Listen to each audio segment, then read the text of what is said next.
Hello बच्चों, यहाँ पे आपका क्वेश्चन दिया हुआ है कि if r1 is the radius of the first orbit of hydrogen atom, then the radius of second, third and fourth orbit in the term r1 r। तो यहाँ पे आपका जो की कंसेप्ट हो जाएगा बोर्स रेडियस। यहाँ पे आप जब बोर्स रेडियस की बात करते हो तो आपको हमेशा याद रखना है कि अगर हम कोई ऑर्बिट लिख लें, लेट्स से आर एन, कोई nth ऑर्बिट का radius, so R N will be equal to 0.528 into N square by Z angstrom के बराबर होता है, राइट।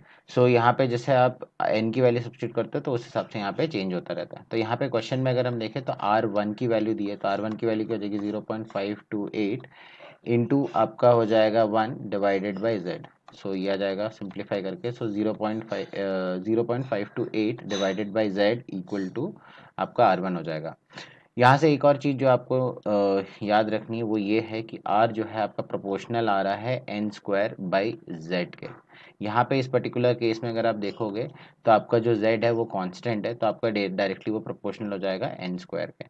उससे भी आप आंसर निकाल सकते हो। तो वहाँ से आप डायरेक्टली लिखोगे तो आर टू जो हो जाएगा वो आपका जो एन स्क्वायर वाला टर्म है सिर्फ वही चेंज होगा, तो हो जाएगा 4, क्योंकि 2 स्क्वायर है मल्टीप्लाइड बाई आपका आर वन, क्योंकि एग्जैक्टली यही जो है कांस्टेंट रहने वाले हैं।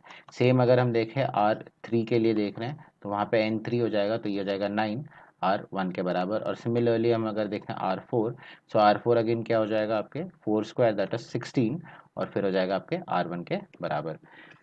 यहाँ पे अगर हम आंसर देखते हैं तो आपका पहला है 4 आर, ये ऑप्शन 2 है जो आपका करेक्ट है, क्योंकि 4 r1, 9 r1 और 16 r1 यही हमारा यहाँ पे आंसर आया है।